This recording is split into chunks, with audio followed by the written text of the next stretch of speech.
Hello नमस्कार मेरे प्यारे बच्चों, आप सभी का आज की इस वीडियो में बहुत-बहुत स्वागत है। तो बच्चों, आज की इस सेशन में हम बात करने वाले हैं हिस्ट्री से रिलेटेड, जो कि हमारा क्लास 12 के हिस्ट्री के सब्जेक्टिव क्वेश्चन आंसर, जो कि हमारा चैप्टर नंबर 2 का यह पार्ट नंबर 2 वीडियो होने वाला है। जी बच्चों, मैं आपको जो है रेगुलर बेसिस पर जो है क्लासेस करवा रहा हूँ, जिसके माध्यम से आपकी एक भी क्वेश्चन जो है मैं नहीं छोड़ूँगा। जो भी आपके एग्ज़ाम में आने के चांसेस होंगे और जो भी आपको नॉलेज को इंक्रीज़ करने के लिए आपके लिए ज़रूरत होंगे, आपको समाज में उस चीज़ों की ज़रूरत होगी, उन सभी चीज़ों को मैं पढ़ाने का प्रयास करूँगा। जिससे कि आपकी पढ़ाई के भी साथ-साथ जो है एक बेहतर आपके जो है मन की जो मानसिक शक्ति है, वो डेवलप हो सके। जी बच्चों, तो आज की इस वीडियो में चलिए हम स्टार्ट करते हैं अपना पार्ट नंबर 2, जिसमें कि हिस्ट्री के सब्जेक्टिव क्वेश्चन आंसर के बारे में आज हम बात करेंगे। जी बच्चों, हमने पहले जो है आपको ये वाली वीडियो जो है मैंने आपको ये वाला जो कंटेंट मैंने आपको प्रोवाइड किया था, जिसमें कि आपको मैंने पार्ट नंबर 1 में वीडियो प्रोवाइड किया था, जो कि हमारे चैनल पर डाला गया है। आप अगर उसे भी देखना चाहते हैं तो आप हमारे डिस्क्रिप्शन में जाके चेकआउट कर सकते हैं उस वीडियो का, पार्ट 1 के नाम से वो वीडियो वहाँ पर लिस्टेड है। ठीक है बच्चों? और आने वाले समय में मैं आपको जो है सभी चीज़ों की एक बेटर प्लेलिस्ट बना के दे दूँगा, जिससे कि आपको किसी भी प्रकार की परेशानी नहीं होगी। ठीक है बच्चों? तो चलिए ज़्यादा देर ना करते हुए वीडियो को करते हैं स्टार्ट और बात करते हैं अपने इम्पोर्टेंट क्वेश्चन आंसर के बारे में। तो बच्चों, हमने जो है पहले वाली वीडियो में जो है ये 9 नंबर क्वेश्चन छोड़ दिया था, क्योंकि समय ज़्यादा हो गई थी जिस कारण से। चलिए अब 9 नंबर क्वेश्चन को हम पढ़ लेते हैं, क्या कहना चाह रहा है 9 नंबर क्वेश्चन। तो 9वां नंबर क्वेश्चन है कि दिल्ली के लौह स्तंभ अभिलेख का क्या महत्व है? यानी कि दिल्ली के जो लौह स्तंभ अभिलेख है, उसका क्या महत्व है? आंसर हमारा कुछ इस प्रकार से है कि दिल्ली में कुतुब मीनार के पास लौह स्तंभ पर किसी चंद्र नामक राजा का जो है अभिलेख खुदा हुआ हमें मिला है। क्या मिला है? दिल्ली के कुतुब मीनार के पास लौह स्तंभ पर किसी चंद्र नामक राजा का जो अभिलेख है, वो हमें क्या मिला हुआ है? खुदा हुआ मिला, यानी कि अभिलेख को जो उत्कीर्ण किया हुआ मिला है। यह अभिलेख जो है वो चंद्रगुप्त विक्रमादित्य के नाम से जोड़ा जाता है। इस अभिलेख को जो जोड़ा जाता है, और इस अभिलेख से यह पता चलता है कि यह जो अभिलेख है वो क्या है? चंद्र ने जो है पश्चिमोत्तर दिशा में और बंगाल में निरंतर विजय प्राप्त की और अपने वंशों की कीर्ति को जो है 4 चाँद पर पहुँचा दिया।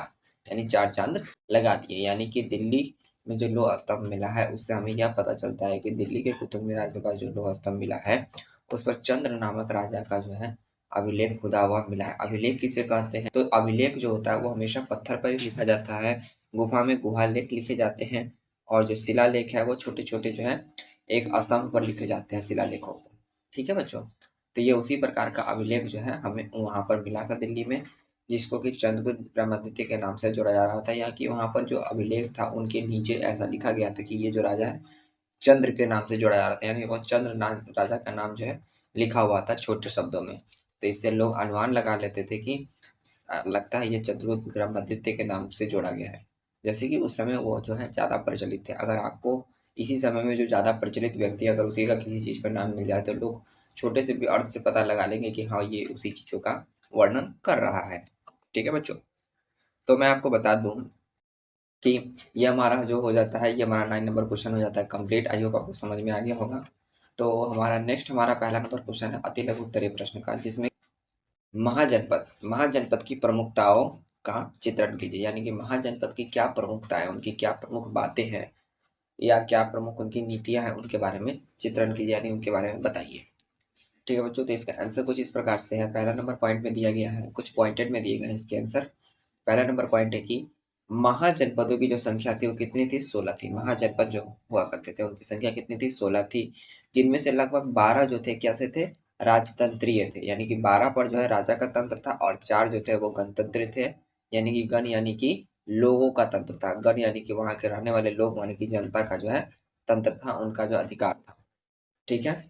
तो पहला नंबर में ये हमने पढ़ा कि महाजनपदों की संख्या 16 थी, जिसमें से सबसे शक्तिशाली महाजनपद, जैसे कि मैंने आपको बता दूं कि मगध महाजनपद जो है सबसे शक्तिशाली महाजनपद माना जाता है, जो कि आपको अभी भी बिहार में देखने को मिलता है। बिहार के क्षेत्र में जो है आप जाएंगे बिहार में तो आपको पता चलेगा कि हाँ, मगध महाजनपद नाम से भी एक कोई क्षेत्र था। और अगर आप पुराने वाले अगर मैप को भी उठा के देखेंगे ना, गूगल पर सर्च करेंगे, तो आपको मिल जाएगा कि मगध महाजनपद का क्या विशालता थी, क्या उसकी प्रमुखताएं थी, ठीक है ना। तो उसमें जो है 16 महाजनपद मिले, जिसमें कि लगभग 12 राजतंत्रीय थे और 4 जो थे कैसे थे, तो गणतंत्रीय राज्य थे।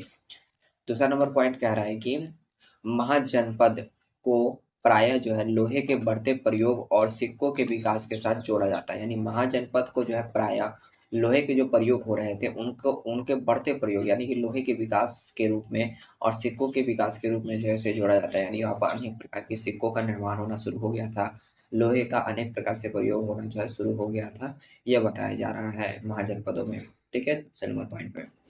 नेक्स्ट पॉइंट है हमारा, ज्यादातर महाजनपदों पर जो है राजा का शासन होता था। यानी जो अधिकतर महाजनपद हुआ करते थे उस पर राजाओं का शासन होता था, लेकिन जो प्रसिद्ध राजाओं में अनेक लोगों का समूह भी शासन करता था, और उन प्रसिद्ध राजाओं के बीच में जो है एक लोगों का जो समूह हुआ करता था वो भी शासन करता था।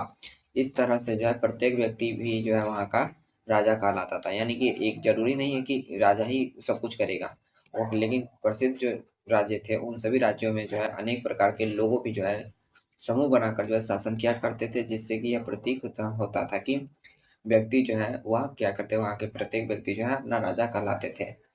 ठीक है ना। तो उसी प्रकार से जो लोकतंत्र का जो अर्थ है वो भी गणतंत्रीय का ही अर्थ होता है। जैसे कि लोकतंत्र में जो लोगों का तंत्र होता है, उसी प्रकार से जो गणतंत्रीय होता है यानी कि गण के लोगों का जो तंत्र होता है उसे हम गणतंत्रीय बोलते हैं राज्य। नेक्स्ट पॉइंट है आपको, गण राज्यों में भूमि सहित अनेक आर्थिक स्रोतों पर गण के राजा सामूहिक नियंत्रण रखते थे। यानी कि गणराज्य जो हुआ करते थे उसमें भूमि के सहित अनेक जो आर्थिक स्रोत हुआ करते थे उन सभी स्रोतों पर जो है गण के राजा जो थे उनका सामूहिक नियंत्रण होता था। ठीक है ना। यानी कि इसका मतलब क्या है कि यानी कि गणराज्य में जो भी भूमि से रिलेटेड जो भी चीजें थी, जो भी आर्थिक स्रोत थी, जो कि आर्थिक वित्तीय सहायता जो दी जाती थी राज्यों को, उसको जो है कौन नियंत्रण में रखता था, तो राजा के सामूहिक नियंत्रण में वो जो है रहते थे। कौन, भूमि और आर्थिक स्रोत। ठीक है। और बात करें नेक्स्ट पॉइंट 5वां नंबर, तो प्रत्येक महाजनपद जो है वो एक राजधानी से जो है एक राजधानी होती थी। यानी कि प्रत्येक जो महाजनपद थी उसकी एक राजधानी हुआ करती थी, जिसे जो है प्रायः किले से घेरा जाता था। किले से घेरा जाता था कि हाँ ये राजधानी है, यहाँ पर जो मीटिंग वगैरह हुआ करती थी, वहाँ पर जो है अनेक प्रकार के जो अनेक डिपार्टमेंट के जो लोग थे वहाँ पर बैठते थे, और वहाँ पर जो है लोगों के प्रति जो इतने भी प्रकार की परेशानी थी उन परेशानियों पर जो है अपना जो है निष्कर्ष निकाला करते थे। ठीक है ना। साथ ही किले बंद राजधानियों के रख रखाव और प्रशासनिक सेनाओं नौकरशाही के लिए आर्थिक स्रोतों की जरूरत होती थी। यानी कि वहां पर किले बंद जो राजधानी हुआ करती थी वहां पर तो रख रखाव के लिए भी चाहिए वस्तुएं, व्यक्ति चाहिए, उस किले की रक्षा करने के लिए सेनाओं की जरूरत पड़ती थी, उस किले की मतलब कि सभी साजो सामान को संभाल के रखने के लिए नौकरशाही की जरूरत पड़ती थी। तो इन सभी आर्थिक स्रोतों की जो जरूरत हमें जो है महाजनपद की जो राजधानी हुआ करती थी उन सभी में पड़ा करती थी। तो कुछ इस प्रकार से जो था हमारा महाजनपद की प्रमुखताएं थी, और उनके बारे में हमने जाना कि महाजनपद किस प्रकार का क्षेत्र था और उसमें किस प्रकार से जो है कार्य किए जाते थे, किस प्रकार के लोग रहते थे, किस प्रकार से उसकी जो है योजनाबद्ध तरीके से कार्य को करने का प्रयास किया जाता था। ठीक है बच्चों, तो बोलिएगा आप सभी मेरे साथ एक बार, जय हिंद। चलिए नेक्स्ट आगे की तरफ बढ़ते हैं। तो आगे हमारा जो है नेक्स्ट हमारा दूसरा नंबर हमारा क्वेश्चन है कि जेम्स प्रिंसेप कौन थे। यानी कि जेम्स प्रिंसेप जो थे वो कौन थे। मैं आशा करता हूँ कि आपको पता होगा कि जेम्स प्रिंसेप कौन थे, अगर आपने बुक पढ़ा है तो। अगर आपने बुक नहीं पढ़ा है तो फिर आपको दिक्कत होगा, लेकिन चलिए कोई दिक्कत नहीं है, हम आपको इतनी क्लियरिटी के साथ बताने का प्रयास करेंगे जिससे कि आपको दिक्कत नहीं हो। लेकिन आप एक बार बुक जरूर पढ़ लीजिएगा। बुक पढ़ने से ये होता क्या है कि मेरे बताए गए जो क्वेश्चन है इसके आंसर तो आप अच्छे से लिख लीजिएगा, लेकिन अगर आप बुक पढ़ते हैं ना तो आपको एक ब्रॉड माइंडेड अपनी जो है अंदर की जो है क्षमता डेवलप होती है, जिससे कि आप जो है अपनी क्वेश्चन आंसर को जो है मेरे बताए गए अर्थों के साथ में और भी कुछ ऐड करके जो है उसे और भी बेटर बना सकते हैं। ठीक है ना। तो देखिए आर्ट्स में यही फायदा होता है कि आप जो है आर्ट्स बच्चा क्यों लेता है, आर्ट्स लेने का उसका यही एक मकसद होता है। पहला तो मकसद होता है उसका यूपीएससी, यूपीएससी या फिर कोई भी ये बीपीएससी जैसा एग्जाम, जो कि उसे प्रशासनिक सेवा के क्षेत्र में ले जाने के लिए काफ़ी ज़्यादा जो है मोटिवेट करता है। तो इसीलिए जो है आप आर्ट्स लिए हैं तो कुछ ना कुछ ऐसा आपका मन में मतलब कि आपकी जो है लालसा होगी, तो इसमें कोई भी दिक्कत नहीं है। लेकिन आप चीज़ों को जब तक समझिएगा नहीं, अगर आज नहीं समझिएगा तो कल समझना पड़ेगा, लेकिन समझना जरूर पड़ेगा। तो देर ही क्यों करें, आज ही क्यों ना समझ ले, तो इसलिए बुक को पढ़ने का जरूर प्रयास करिएगा, क्योंकि बुक पढ़ना जो है बेहद ही ज़्यादा ज़रूरी है। और अगर भविष्य में हुआ तो मैं आपको बुक से रिलेटेड जो है एक ऐसी की पॉइंट जो है आपको प्रोवाइड करवाऊंगा, जिससे कि आपको जो है बुक को बस एक बार आप देख लीजिएगा और आप जो है चीज़ों को अच्छे से समझ जाइएगा। बस मैं आशा करता हूँ कि आप सभी मेरे साथ अगर रहिएगा, आप मेरा साथ दीजिएगा, और अगर आप सभी का साथ इसी प्रकार बना रहा तो मैं आपके लिए भी जो है उसके रिगार्डिंग भी वीडियो जो है आने वाले समय में लाऊंगा।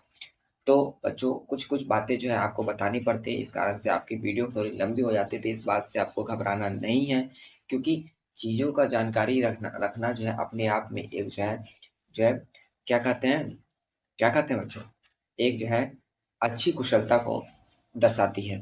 ठीक है बच्चों, तो चलिए, जैसे कि आप सभी जानते हैं कि जेम्स प्रिंसेप कौन थे, कि भारतीय इतिहास जो थी उसकी सेवा उन्होंने कैसे की थी जेम्स प्रिंसेप ने, लगभग इसे 150 शब्दों में समझाकर बताने का प्रयास करिए। ठीक है, तो चलिए समझाते हैं और बताते हैं किस प्रकार से उन्होंने भारतीय चीज़ों में जो है उन्होंने अपनी प्रमुखता दी, अपनी सेवा की। ठीक है ना, तो इसका आंसर कुछ इस प्रकार से है कि पहला नंबर पॉइंट कहता है कि परिचय। परिचय में हम इंट्रोडक्शन के बारे में पढ़ेंगे कि जेम्स प्रिंसेप जो था वो क्या था, वो एक ब्रिटिश इंडियन कंपनी का एक अधिकारी था, जो कि अभिलेखों का अध्ययन करने वाला एक कुशल विद्वान भी था।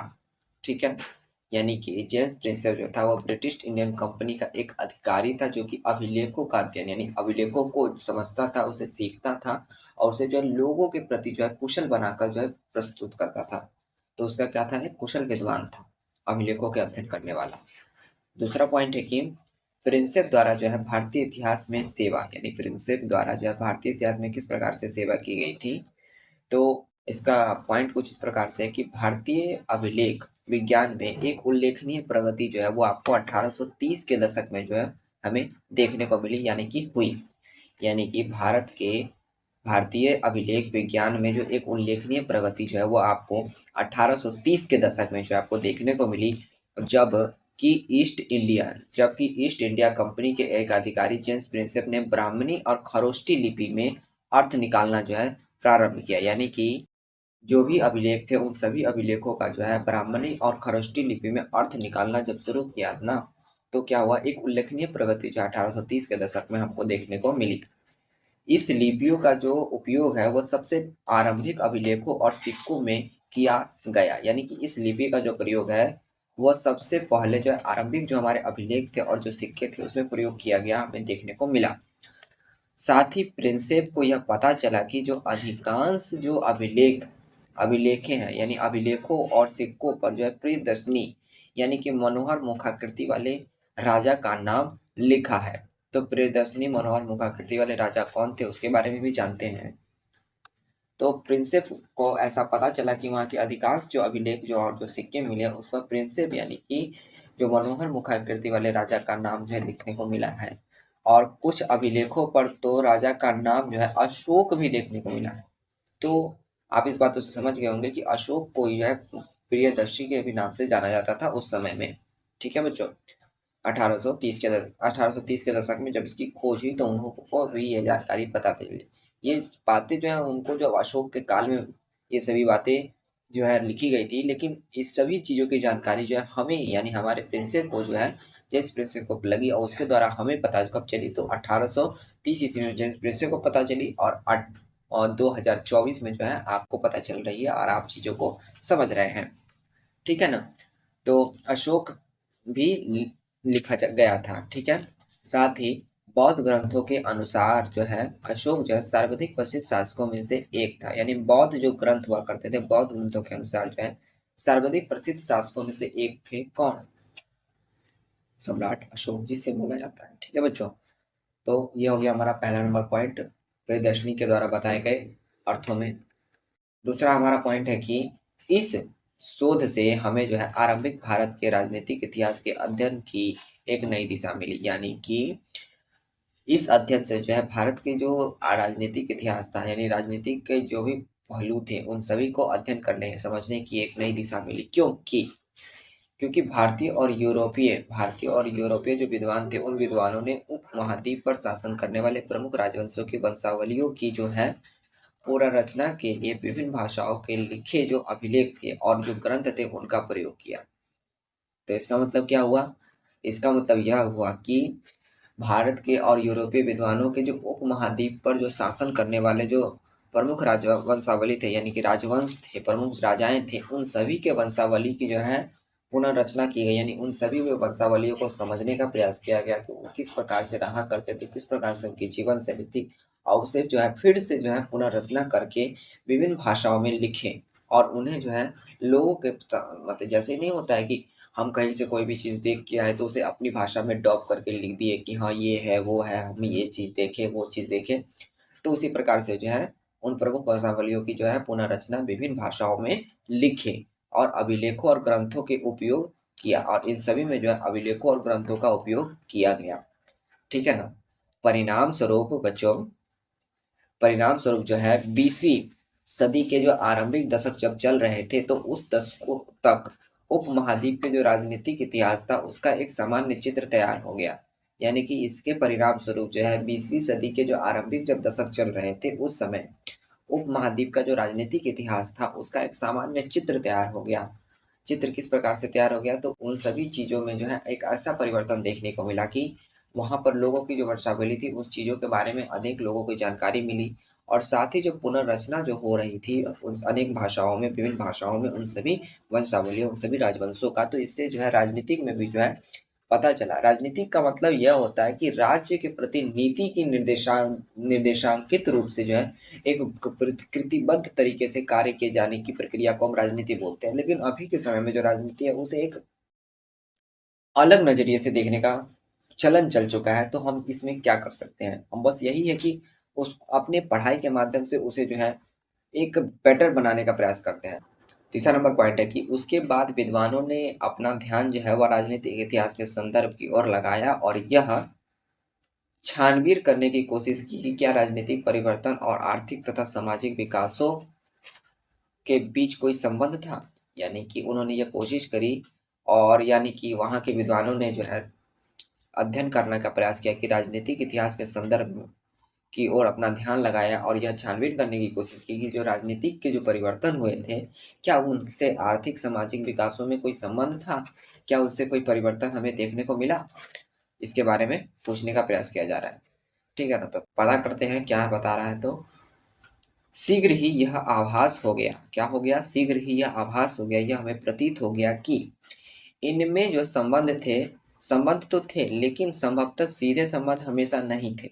यानी कि जो राजनीतिक और आर्थिक का जो संबंध होता था, जो सामाजिक विकास का जो संबंध होता था, वो एक शीघ्रता से है, सीधे संबंध, आमने सामने संबंध नहीं होते थे, बल्कि प्रत्यक्ष रूप से जो है आपको अलग प्रकार से जो है चीजों के संबंध देखने को मिलते थे। तो आई होप, मैं आपको आशा करता हूँ कि आपको जो है चीज़ें काफ़ी अच्छे से समझ में आ गई होगी। तो मैंने आपको दूसरा नंबर क्वेश्चन और पहला नंबर क्वेश्चन बताया, और साथ ही जो है दिल्ली के लौह स्तंभ अभिलेख का महत्व के बारे में बताया। ठीक है बच्चों? तो आप सोच रहे होंगे कि आज तो 3 ही क्वेश्चन हुआ सर, बहुत ज़्यादा टाइम हो गया, 3 ही क्वेश्चन हुआ। तो कोई बात नहीं बच्चों, आपको घबराने की कोई ज़रूरत नहीं है। बस आप चीज़ों, मैं जिस तरह से आपको चीज़ों को प्रोवाइड कर रहा हूँ उस तरह से आप चीज़ों को समझते चलिए। मेरा यही उद्देश्य है कि आप चीज़ों को समझें, थोड़ा ही पढ़ें लेकिन चीज़ों को समझ के चलें, जिससे कि आप जो है, अगर आपको ये क्वेश्चन जो है किसी भी रूप में पूछ दिया जाए तो आप उसका आंसर जो है एकदम आसानी से दे सकें। बस कहें कि हाँ सर ने तो ये वाला क्वेश्चन, ये वाला पॉइंट हाँ हाँ पढ़ाया था, हाँ ठीक है ठीक है, बस इसका आंसर जो है आप दे सकें। तो यही मेरा उद्देश्य है। तो चलिए, हमारा तीसरा नंबर हमने क्वेश्चन समाप्त कर दिया है, और जो बात मैं बता रहा था आपको, शायद वो बात हम नेक्स्ट वीडियो में करेंगे, क्योंकि वो बात मैं भी भूल गया कि क्या हो गया। अब जानते ही हैं कि पढ़ाई करते करते समय जो है आपको कोई कोई बातें याद आ जाती है, लेकिन ज़रूरी नहीं है कि वो बातें आपको हमेशा याद रहें। तो चलिए, अगर वो बातें आगे याद आती है तो मैं आपको आगे की नेक्स्ट वीडियो में मैं आपको बता दूंगा। ठीक है बच्चों? तो मिलते हैं नेक्स्ट वीडियो में, तब तक के लिए जय हिंद।